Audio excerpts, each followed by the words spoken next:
خانہ کعبہ کو کون اور کب تباہ کرے گا؟ رسول اللہ صلی اللہ علیہ وسلم نے فرمایا کہ قیامت کی سب سے بڑی نشانی یہ ہے کہ ایک مرد مکہ میں داخل ہوگا جو کہ خانہ کعبہ کو گرا دے گا اور اس کے ٹکڑے سمندر میں پھینک دے گا۔ اس آدمی کی نشانی یہ ہے کہ وہ بسم اللہ الرحمن الرحیم۔ ناظرین، خانہ کعبہ اللہ کا گھر ہے اور اس کی حفاظت کی ذمہ داری بھی خود اللہ تعالیٰ نے لی ہے، لیکن یہ قیامت کی نشانیوں میں سے ایک نشانی ہے کہ ایک شخص خانہ کعبہ کو گرائے گا۔ ناظرین، اس واقعے کی تفصیل سے پہلے آپ کو بتاتے چلیں کہ جب یمن کا بادشاہ ابراہ نے خانہ کعبہ کو گرانے کی کوشش کی تھی تو اس کا کیا حشر ہوا تھا۔ حضور اکرم صلی اللہ علیہ وسلم کی پیدائش سے صرف 55 دن پہلے یمن کا بادشاہ ابراہ ہاتھیوں کی فوج لے کر کعبہ گرانے کے لیے مکہ پر حملہ آور ہوا تھا۔ اس کا سبب یہ تھا کہ ابراہ نے یمن کے دارالسلطنت صنعاء میں ایک بہت ہی شاندار اور عالی شان گرجا گھر بنایا اور یہ کوشش کرنے لگا کہ عرب کے لوگ بجائے خانہ کعبہ کے یمن آ کر اس گرجا گھر کا حج کیا کریں۔ جب مکہ والوں کو یہ معلوم ہوا تو قبیلہ کنعان کا ایک شخص غیظ و غضب میں جل بھن کر یمن گیا اور وہاں کے گرجا گھر کو پخانہ کر کے اس کو نجاست سے لت پت کر دیا۔ جب ابراہ نے یہ واقعہ سنا تو وہ طیش میں آپے سے باہر ہو گیا اور خانہ کعبہ کو گرانے کے لیے ہاتھیوں کی فوج لے کر مکہ پر حملہ کر دیا، اور اس کی فوج کے اگلے دستے نے مکہ والوں کی تمام اونٹوں اور دوسرے مویشیوں کو چھین دیا۔ اس میں 200 یا 400 اونٹ عبدالمطلب کے بھی تھے۔ حضرت عبدالمطلب کو اس واقعے سے بڑا رنج پہنچا، چنانچہ آپ اس معاملے میں گفتگو کرنے کے لیے اس کے لشکر میں تشریف لے گئے۔ جب ابراہ کو معلوم ہوا کہ قریش کا سردار اس سے ملاقات کرنے کے لیے آیا ہے تو اس نے آپ کو اپنے خیمے میں بلا لیا، اور جب حضرت عبدالمطلب کو دیکھا کہ ایک بلند قامت، روبدار اور نہایت حسین و جمیل آدمی ہیں جن کی پیشانی پر نور نبوت کا جاہ و جلال چمک رہا ہے، تو صورت دیکھتے ہی ابراہ مروح ہو گیا اور بے اختیار تخت شاہی سے اتر کر آپ کی تعظیم و تکریم کے لیے کھڑا ہو گیا اور اپنے برابر بٹھا کر دریافت کیا کہ کہیے سردار قریش، یہاں آپ کی تشریف آوری کا کیا مقصد ہے؟ حضرت عبدالمطلب نے جواب دیا کہ ہمارے اونٹ اور بکریاں وغیرہ جو آپ کے لشکر کے سپاہی ہانک لائے ہیں، آپ ان سب مویشیوں کو ہمارے سپرد کر دیجئے۔ یہ سن کر ابراہ نے کہا کہ اے سردار قریش، میں تو یہ سمجھتا تھا کہ آپ بہت ہی حوصلہ مند اور شاندار آدمی ہیں، مگر آپ نے مجھ سے اپنے اونٹوں کا سوال کر کے میری نظروں میں اپنا وقار کم کر دیا۔ اونٹ اور بکری کی حقیقت ہی کیا ہے؟ میں تو آپ کے کعبہ کو توڑ پھوڑ کر برباد کرنے کے لیے آیا ہوں۔ آپ نے اس کے بارے میں کوئی گفتگو نہیں کی۔ حضرت عبدالمطلب نے کہا کہ مجھے تو اپنے اونٹوں سے مطلب ہے، کعبہ میرا گھر نہیں ہے بلکہ وہ خدا کا گھر ہے، وہ خود اپنے گھر کو بچا لے گا، مجھے کعبہ کی ذرہ بھی فکر نہیں ہے۔ یہ سن کر ابراہ اپنی فرعونی لہجے میں کہنے لگا کہ اے سردار مکہ، سن لیجئے، میں کعبہ کو جا کر اس کی اینٹ سے اینٹ بجا دوں گا اور روح زمین سے اس کا نام و نشان مٹا دوں گا، کیونکہ مکہ والوں نے میرے گرجا گھر کی بڑی بے حرمتی کی ہے، اس لیے میں اس کا انتقام لینے کے لیے کعبہ کو مسمار کر دینا ضروری سمجھتا ہوں۔ حضرت عبدالمطلب نے فرمایا کہ پھر آپ جانیں اور خدا جانے میں آپ سے سفارش کرنے والا کون۔ اس گفتگو کے بعد ابراہ نے تمام جانوروں کو واپس کر دینے کا حکم دے دیا اور عبدالمطلب تمام اونٹوں اور بکریوں کو ساتھ لے کر اپنے گھر چلے آئے اور مکہ والوں سے فرمایا کہ تم لوگ اپنے اپنے مال مویشیوں کو لے کر مکہ سے باہر نکل جاؤ اور پہاڑوں کی چوٹیوں پر چڑھ کر اور دروں میں جھک کر بنا لو۔ مکہ والوں سے یہ کہہ کر پھر اپنے خاندان کے چند آدمیوں کو ساتھ لے کر خانہ کعبہ میں گئے اور دروازے کا حلقہ پکڑ کر انتہائی بے قراری اور گریہ زاری کے ساتھ دربار خدائی میں اس طرح دعا مانگنے لگے کہ اے اللہ، بے شک ہر شخص اپنے اپنے گھر کی حفاظت کرتا ہے، لہٰذا تو بھی اپنے گھر کی حفاظت فرما اور سلیب والوں اور سلیب کے پجاریوں یعنی عیسائیوں کے مقابلے میں اپنی اطاعت و شاعری کی مدد فرما۔ حضرت عبدالمطلب نے یہ دعا مانگی اور اپنے خاندان والوں کو ساتھ لے کر پہاڑ کی چوٹی پر چڑھ گئے اور خدا کی قدرت کا جلوہ دیکھنے لگا۔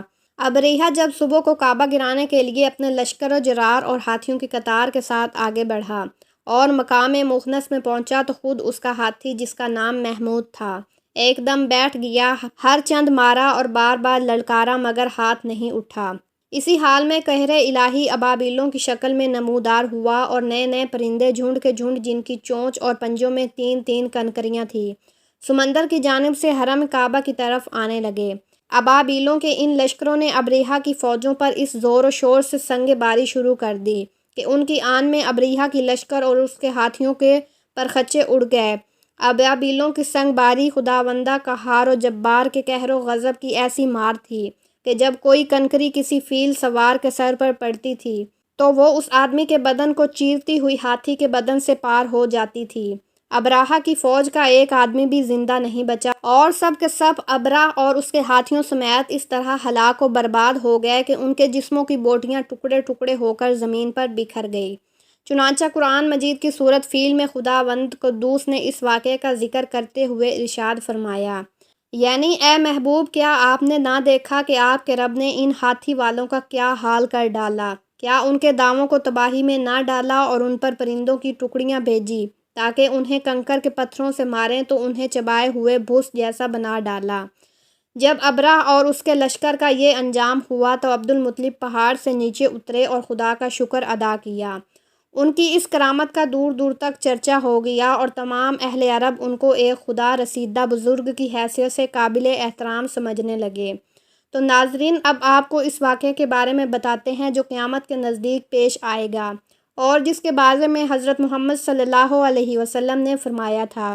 اللہ پاک کا آپ صلی اللہ علیہ وسلم پر خاص کرم یہ ہے کہ آپ صلی اللہ علیہ وسلم کو اللہ پاک نے تمام علوم عطا فرمائے جن کا تصور ہمارا انسانی ذہن کبھی نہیں کر سکتا۔ جو بات ہمارے نبی صلی اللہ علیہ وسلم نے فرما دی وہ پوری ہو کر رہے گی۔